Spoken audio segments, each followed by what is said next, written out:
बिस्मिल्लाहिर्रहमानिर्रहीम। अस्सलामु अलैकुम dear students, I am professor Waqar Ali. आज हम lecture number 16 chapter number 3 object oriented programming में से कुछ कॉमनली यूज्ड ऑपरेटर्स के बारे में डिस्कशन करेंगे। ये तमाम के तमाम नहीं होंगे, अभी कुछ ऑपरेटर्स की डिस्कशन करेंगे और फिर सेकंड लेक्चर में इसको बाकी जो रिमेनिंग ऑपरेटर्स हैं उनको डिस्कस करेंगे। आज जो डिस्कस किए जाने वाले ऑपरेटर्स हैं उनमें से सबसे पहला ऑपरेटर आपका कौन सा है? Arithmetic operators. सेकंड वन हम डिस्कशन करेंगे असाइनमेंट ऑपरेटर के हवाले से, एंड थर्ड वन हम डिस्कशन करेंगे अरिथमेटिक असाइनमेंट ऑपरेटर्स के हवाले से। अब यहां पे देखिए जरा, सबसे पहले डिस्कस करते हैं अरिथमेटिक ऑपरेटर्स के हवाले से। ऑपरेटर्स क्या थे ये हम लास्ट टाइम डिस्कशन कर चुके हैं और डिटेल में डिस्कस कर चुके हैं कि वो सिंबल जो कि कोई ना कोई स्पेसिफिक टास्क परफॉर्म करते हैं वो क्या कहलाते हैं? ऑपरेटर। अब बात किस चीज की कर रहा है? अरिथमेटिक ऑपरेटर की। इसका मतलब है वो सिंबल्स जो कि अरिथमेटिक फंक्शन परफॉर्म करते हैं। यहां पे देख लें, कहता है अरिथमेटिक ऑपरेटर्स क्या हैं? कहता है use to perform arithmetic operations. अब अरिथमेटिक ऑपरेशंस हम कौन कौन से डेली लाइफ में कर रहे होते हैं? हम मोस्टली एडिशन कर रहे होते हैं जिसे हम प्लस के सिंबल से रिप्रेजेंट करते हैं, हम माइनस के सिंबल से रिप्रेजेंट करते हैं सब्ट्रैक्शन को, हम मल्टीप्लिकेशन के सिंबल को एक्स सिंबल से डेली लाइफ में रिप्रेजेंट करते हैं। लेकिन याद रखिएगा, अगर आपने कीबोर्ड के ऊपर मल्टीप्लिकेशन का साइन देखा हो तो आपको नजर आएगा कि वहां पे स्टेरिक सिंबल जो है वो किस लिए इस्तेमाल किया जाता है? मल्टीप्लिकेशन के लिए। लिहाजा यहां पर भी जब मल्टीप्लिकेशन की बात की जाएगी तो स्टेरिक सिंबल ही यूज करना है। अगर क्रॉस का सिंबल यूज करने की कोशिश करेंगे या एक्स का सिंबल यूज करने की कोशिश करेंगे तो वो कोई भी ऑपरेटर नहीं है, इट्स अ कैरेक्टर। लिहाजा वो किसी किस्म का फंक्शन परफॉर्म नहीं करेगा बल्कि एरर जनरेट कर देगा। देन आपके पास क्या आ जाएगा? डिवीजन। डिवीजन का सिंबल भी जरा गौर करें, आम रूटीन में हम जो इस्तेमाल कर रहे होते हैं वो कौन सा होता है? ये वाला, मैथ्स के अकॉर्डिंग। लेकिन कीबोर्ड के ऊपर आपको डिवीजन के लिए भी आपको कौन सा स्लैश का सिंबल नजर आ रहा होगा। लिहाजा आप इसी सिंबल को क्या करेंगे? यूज करेंगे for the purpose of division. याद रखिएगा, इन चार ऑपरेटर्स को तो हम डेली लाइफ में इस्तेमाल करते रहते हैं, लेकिन प्रोग्रामिंग लैंग्वेज में अरिथमेटिक ऑपरेटर्स के अंदर एक ऑपरेटर मजीद यूज किया गया और वो ऑपरेटर आपका कौन सा है? जो सा परसेंटेज सिंबल। ये परसेंटेज सिंबल का नेम क्या लिया जाता है? यानी कि मॉडुलस ऑपरेटर या फिर रिमाइंडर ऑपरेटर। अब रिमाइंडर का वर्ड याद रखिएगा रिमेनिंग वैल्यू से आया हुआ है। इंशाल्लाह इसको एग्जांपल्स के साथ कवर करने की कोशिश करेंगे, लेकिन थोड़ा सा यहां पे डिस्कशन करते हैं। कहते हैं हम एडिशन, सब्ट्रैक्शन, मल्टीप्लिकेशन या डिवीजन की बात करें तो हम चाहे तो सारा का सारे इंटीजर वैल्यूज इस्तेमाल कर लें, हम चाहे तो सारी की सारी रियल वैल्यूज यानी कि फ्लोटिंग पॉइंट वैल्यूज इस्तेमाल कर लें, और चाहे तो combination of integers and floating point दोनों इस्तेमाल कर लें, कोई प्रॉब्लम नहीं आएगी। क्योंकि प्लस, माइनस, मल्टीप्लाई, डिवाइड ये ऑपरेटर जो से हैं, ये चारों ऑपरेटर जो से हैं, ये क्या करते हैं? ये आपके इंटीजर और रियल यानी कि न्यूमेरिकल डाटा कोई भी हो उसके ऊपर ऑपरेशन परफॉर्म कर सकते हैं। लेकिन जब हम आएंगे मॉडुलस ऑपरेटर की तरफ, जो कि आपका कौन सा ऑपरेटर है? Reminder operator. कहते हैं रिमाइंडर ऑपरेटर के लिए जरूरी यह है कि सिर्फ और सिर्फ इंटीजर वैल्यूज हो। अगर कोई एक वैल्यू भी इसकी दोनों साइड में से कोई एक वैल्यू भी अगर आपकी फ्लोटिंग पॉइंट हुई या पॉइंट वाली हुई तो वो उसके ऊपर ऑपरेशन परफॉर्म नहीं करेगा बल्कि उस स्टेटमेंट को ही इनवैलिड स्टेटमेंट बना देगा।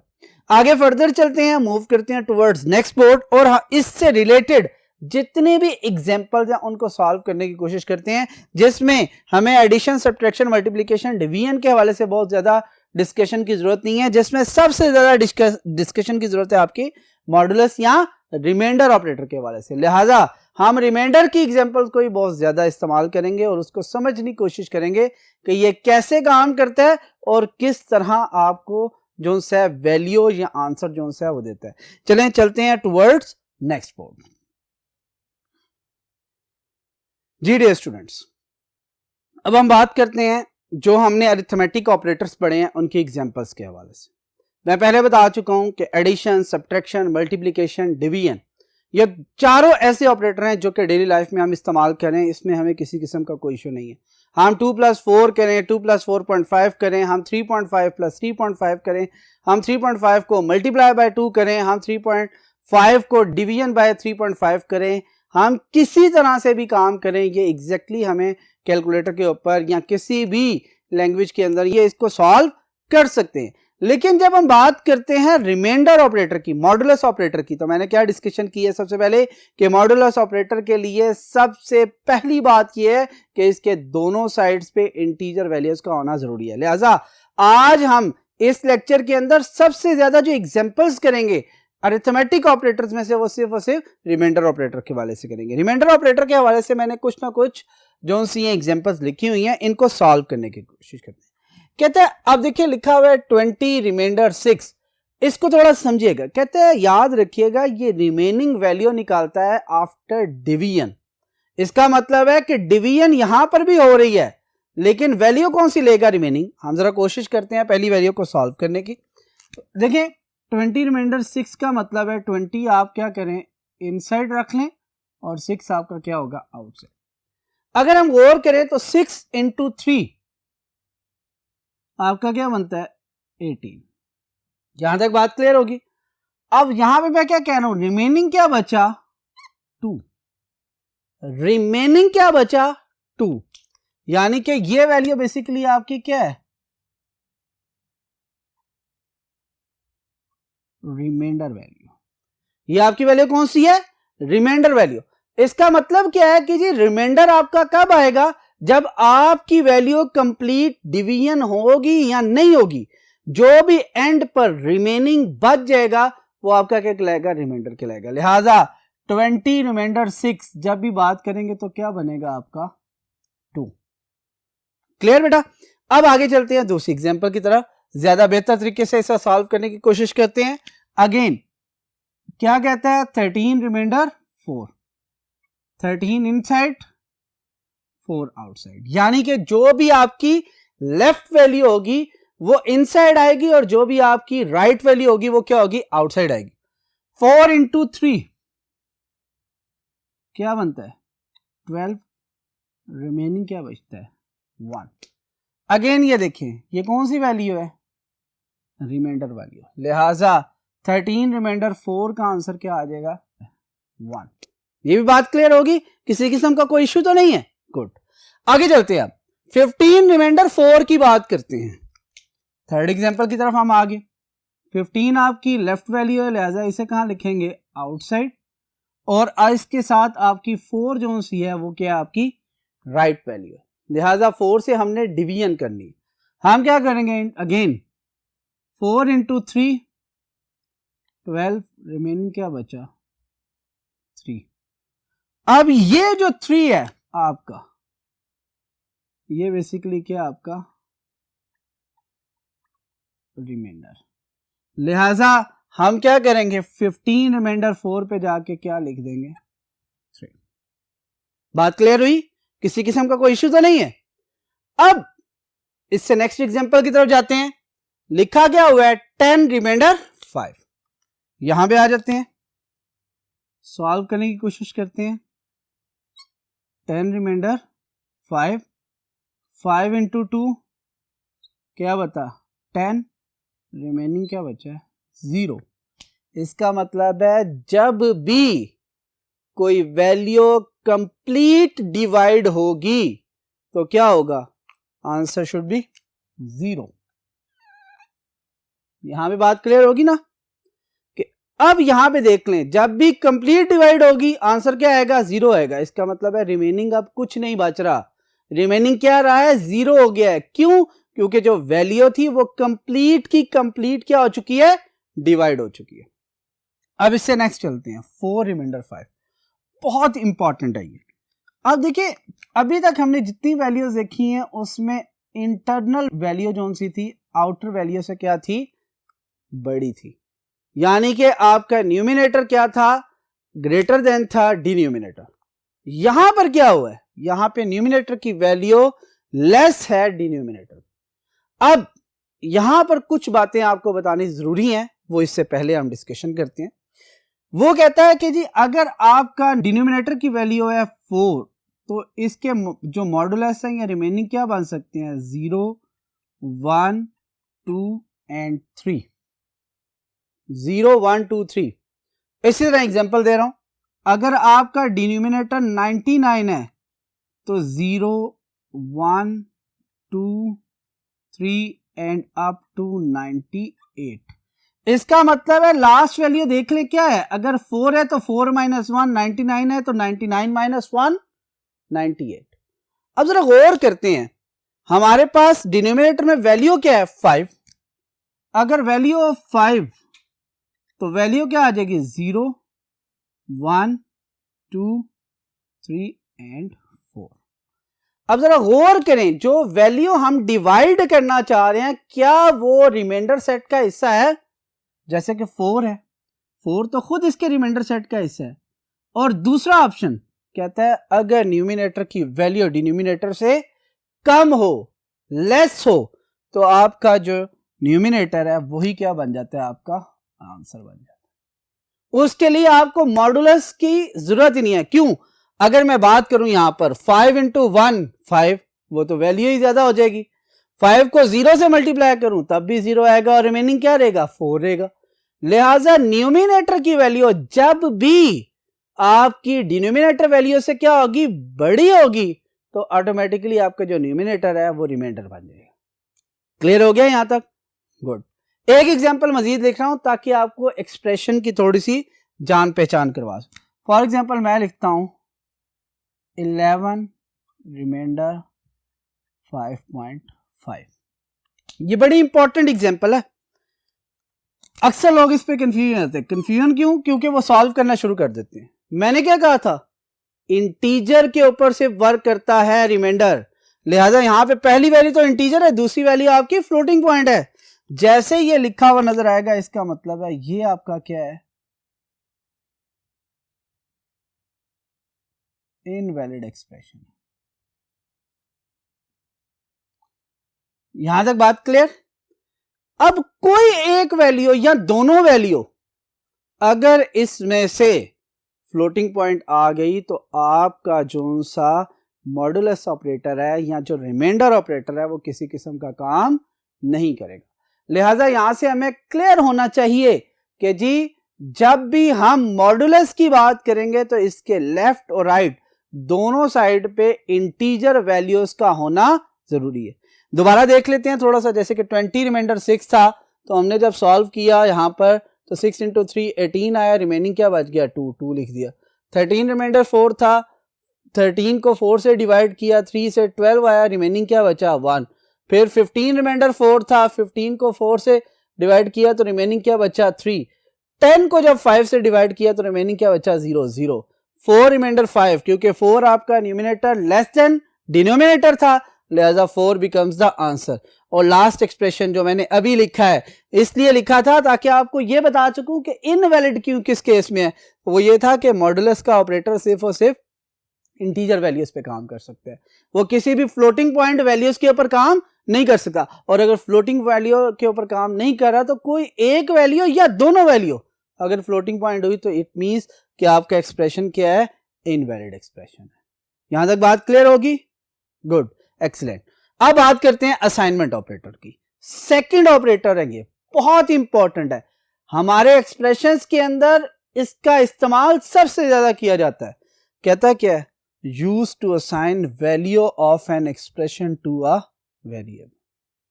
जरा गौर करें, इनिशियलाइजेशन का हमने कॉन्सेप्ट पढ़ा था, वेरिएबल इनिशियलाइजेशन का। हमने क्या कहा था, assign value to a variable at the time of its declaration, यानी कि वेरिएबल डिक्लेयर करते हुए हम क्या कर रहे थे, उसे वैल्यू असाइन कर रहे थे। इसका मतलब है हमने उस वक्त ये भी पढ़ा था इनिशियलाइजेशन क्यों जरूरी है, वो पूरा एक कॉन्सेप्ट हम डिस्कस कर चुके हैं कि इनिशियलाइजेशन या असाइनमेंट क्यों जरूरी होती है, इसका पर्पस क्या है, ये पूरी की पूरी डिस्कशन हो चुकी हुई है। अब यहां पे क्या कहता है, कहता है असाइनमेंट ऑपरेटर इस्तेमाल किया जाता है किस पर्पस के लिए, वैल्यू को असाइन करने के लिए किसी ना किसी वेरिएबल को। लेकिन हमें पता होना चाहिए कि ऑपरेटर कौन सा है। ऑपरेटर में कहता है इक्वल टू ऑपरेटर, जो सिंगल इक्वल है वो ऑपरेटर किस लिए इस्तेमाल किया जाता है, आपका असाइनमेंट के तौर पे इस्तेमाल किया जाता है। अब इसकी सिंटैक्स या जनरल फॉर्म क्या है, वो भी साथ देख लें। कहता है लेफ्ट साइड पे आपका क्या लिखा हुआ है, वेरिएबल, फिर क्या लिखा हुआ है, असाइनमेंट ऑपरेटर जिसे हम इक्वल टू कहते हैं, और देन आपका क्या है, एक्सप्रेशन। एक्सप्रेशन के बाद क्या लिखा हुआ है, सेमीकोलन।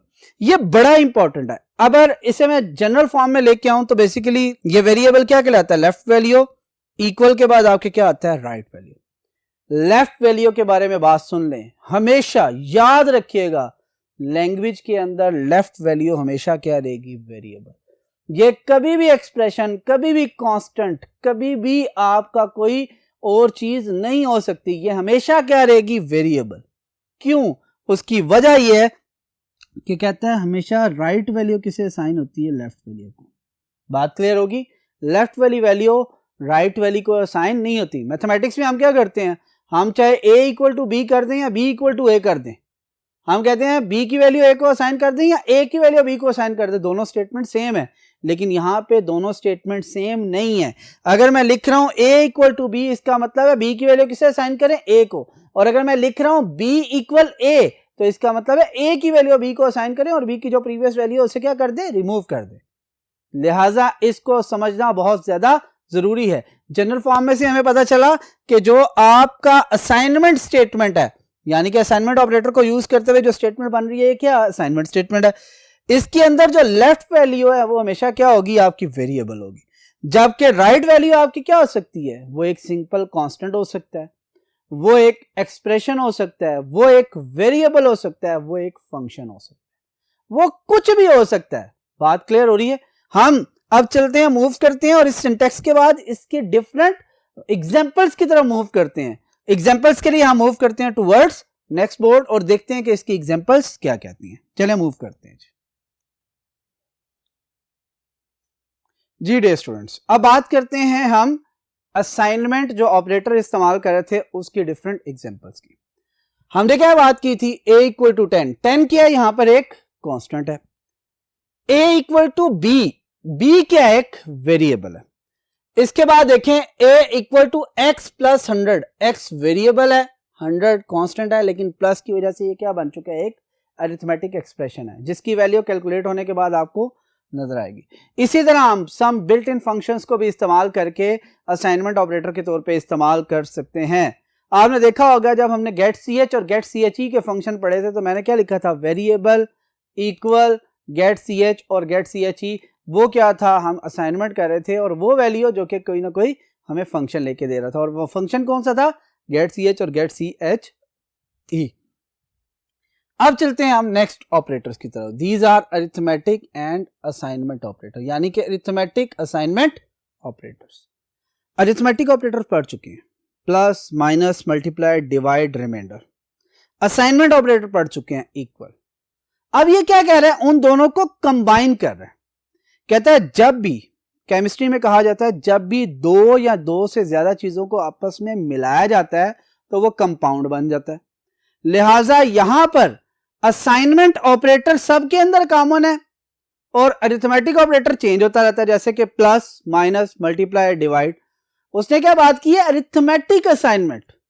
बात क्लियर हो रही है, अरिथमेटिक असाइनमेंट यानी कि प्लस के साथ इक्वल, फिर माइनस के साथ इक्वल, फिर मल्टीप्लाई के साथ इक्वल, फिर डिवीजन के साथ इक्वल, फिर रिमाइंडर के साथ इक्वल। अब ये हर एक के साथ इक्वल यानी कि असाइनमेंट ऑपरेटर क्या है, कॉमन है। तो लिहाजा हमने कहा कि ये मल्टीपल थिंग्स को हमने इकट्ठा कर दिया है तो ये कंपाउंड बन गया।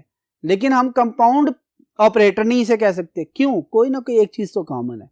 तो पता चलता है कि जो असाइनमेंट ऑपरेटर है वो हर एक के अंदर क्या है, कॉमन है। तो लिहाजा इसका नाम क्या रख दिया गया, कंपाउंड असाइनमेंट ऑपरेटर। इसे अरिथमेटिक असाइनमेंट ऑपरेटर तो कहते ही हैं, लेकिन इसके साथ साथ याद रखिएगा इसे कंपाउंड असाइनमेंट ऑपरेटर भी कहते हैं। मैं इसकी पूरी हिस्ट्री बता दी है कि केमिस्ट्री में कंपाउंड किस चीज को कहते हैं, जब दो या दो से ज्यादा चीजों को आपस में इकट्ठा कर दिया जाता है तो वो क्या होता है, कंपाउंड बनता है।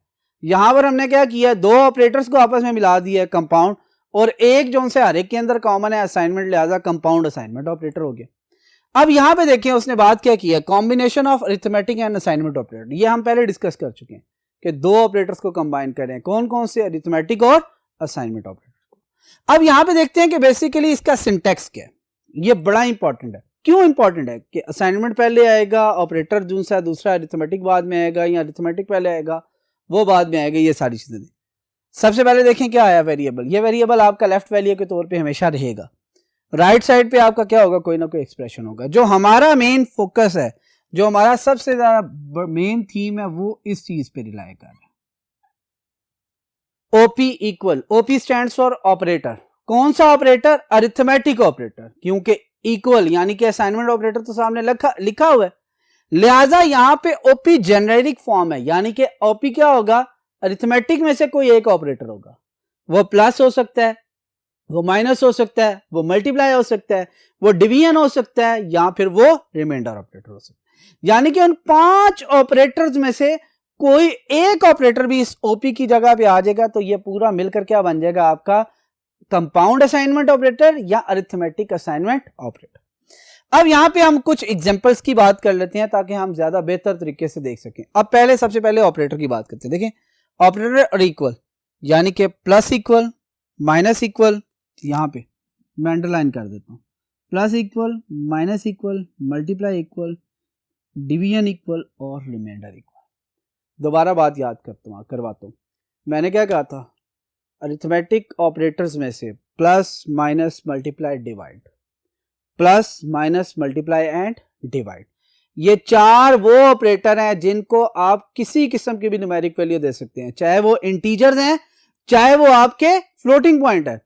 अगर इंटीजर है तब भी वो ऑपरेशन परफॉर्म कर देगा, अगर वो फ्लोटिंग पॉइंट है तब भी वो ऑपरेशन परफॉर्म कर देगा। लेकिन अगर हम बात करें लास्ट वन रिमाइंडर ऑपरेटर की, तो अभी हम डिटेल में डिस्कशन करके आए हैं कि वो इंटीजर के अलावा किसी वैल्यू के ऊपर काम नहीं करता। इसका मतलब है अगर कोई एक वैल्यू भी पॉइंट वाली आ गई तो क्या होगा, आपका पूरा का पूरा एक्सप्रेशन क्या हो जाएगा, कैंसिल हो जाएगा, ठीक है, इनवैलिड हो जाएगा। अब यहां पे देखना है कि ये बेसिकली काम किस तरह करती है। देखिए यहां पर बेसिकली आपका एक्सप्रेशन के अंदर 2 ऑपरेशन परफॉर्म हो रहे हैं। एक क्या होना है, एडिशन, दूसरा क्या होना है, असाइनमेंट। यानी कि अरिथमेटिक ऑपरेशन भी परफॉर्म होना है और असाइनमेंट भी। फिर सोचा जाता है कि अगर 2 ऑपरेशन परफॉर्म होने हैं तो ये किस तरह होंगे। कहता है अगर मैं इसे आम बिल्कुल स्ट्रेट फॉरवर्ड स्टेटमेंट में लिखूं तो ये किस तरह लिखा जाएगा, आपका लिखा जाएगा first statement A equal A plus B. जरा गौर कीजिएगा, कौन सी स्टेटमेंट, ये ए को बी के साथ ऐड करें और पूरा जो एडिशन का रिजल्ट है वो लेफ्ट वेरिएबल में आके स्टोर कर दें। बात क्लियर रहेगी। लेफ्ट और राइट जो भी वेरिएबल है, या राइट साइड पे अगर कांस्टेंट भी है, या लेफ्ट और राइट ऑपरेंड्स की बात कर लेते हैं, उसमें कांस्टेंट और वेरिएबल दोनों आ जाएंगे, लेकिन लेफ्ट साइड पे हमेशा क्या रहेगा, वेरिएबल। लेफ्ट साइड पे कभी भी कांस्टेंट नहीं आएगा। लेफ्ट और राइट दोनों का क्या करना है, प्लस है तो ऐड करें और जो भी रिजल्ट आए वो वैल्यू किस पे असाइन कर दें, लेफ्ट वाले वेरिएबल के। लिहाजा अब सेकंड वन पे जाते हैं। ये किस तरह काम करेगा, ए इक्वल ए माइनस बी। लेफ्ट वाली वैल्यू में से बी को, यानी कि ए में से बी को माइनस करें और माइनस करने के बाद जो रिजल्ट आए वो कहां स्टोर कर दें, ए के अंदर। सेम इसी तरह आपका बाकी भी काम करना शुरू कर देंगे, जिसमें A equal A multiply by B और A equal A division B और लास्ट में आपका आ जाएगा A equal A reminder B. अब ये देख लें कि बहुत आसान सी स्टेटमेंट्स हैं जिनको उन्होंने क्या कर दिया गया, अरिथमेटिक असाइनमेंट ऑपरेटर के जरिए क्या किया, कंबाइन कर दिया। अरिथमेटिक असाइनमेंट ऑपरेटर का इस्तेमाल हमारी प्रोग्रामिंग लैंग्वेज में बहुत ज़्यादा किया जाएगा, स्पेशली जब हम लूप्स का इस्तेमाल कर रहे होंगे तो उसमें इन स्टेटमेंट्स को हम बहुत ज़्यादा इस्तेमाल कर रहे होते हैं।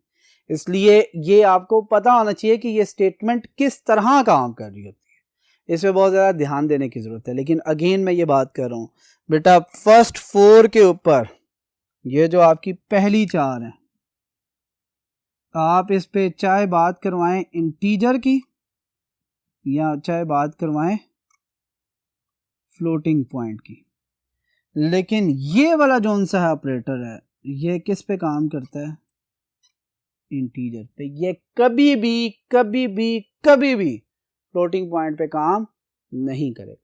लिहाजा ये बड़े सोच समझ के कीजिएगा कि पता लगे आपको क्वेश्चन में दिया गया है कि जी 11 रिमाइंडर 5.5, ठीक है, और आप कहें जी 0 इसका रिमाइंडर आ गया, क्यों? क्योंकि 5.5 मल्टीप्लाई बाय 2 क्या बनता है? 11 बनता है, लिहाजा कंप्लीट डिवाइड हो रहा है, 0 करके आंसर दे दें। ठीक हो गया। इंटीजर रिमेनिंग का मतलब ही क्या है? रिमेनिंग का मतलब है कि कोई ना कोई वैल्यू उसकी आ रही होगी अगर कंप्लीट डिवीजन नहीं हो रही। अगर पॉइंट में लेके चलें तो ऑब्वियसली हम किसी ना किसी वजह से पॉइंट्स और जीरो लगाकर उसको कंप्लीटली डिवाइड करके आंसर जीरो में ला सकते हैं। इसी वजह से रिमाइंडर ऑपरेटर का बेसिकली इस्तेमाल जो है वो किया जाएगा आपका ज़्यादा से ज़्यादा डिसीजन स्ट्रक्चर के अंदर। डिसीजन स्ट्रक्चर्स जो कि आप नेक्स्ट चैप्टर में इफ एल्स इफ और स्विच स्टेटमेंट पढ़ेंगे, उनके अंदर बहुत ज़्यादा इस्तेमाल किया जाएगा। आपने लास्ट टाइम पढ़ी थी टर्नरी ऑपरेटर। वो जो टर्नरी ऑपरेटर थे वो बेसिकली क्या था? आपका डिसीजन स्ट्रक्चर से, और डिसीजन स्ट्रक्चर के अंदर आप क्या कर सकते हैं? रिमाइंडर को इस्तेमाल करेंगे जब हम कंप्लीट डिवीजन किसी चीज़ को देख रहे होंगे। अक्सर हम वो प्रोग्राम जो कि इवन ऑड के होते हैं उनके अंदर ये बहुत ज़्यादा इस्तेमाल करेंगे। इंशाल्लाह जब हम बाकी चीज़ों को देखेंगे तो आपको सारी चीज़ें समझ आ रही होंगी। उम्मीद है कि आज का लेक्चर आपको अच्छी तरह से समझ आ चुका होगा। इंशाअल्लाह नेक्स्ट लेक्चर में आपसे फिर मुलाकात होगी। Thank you. अल्लाह हाफिज़।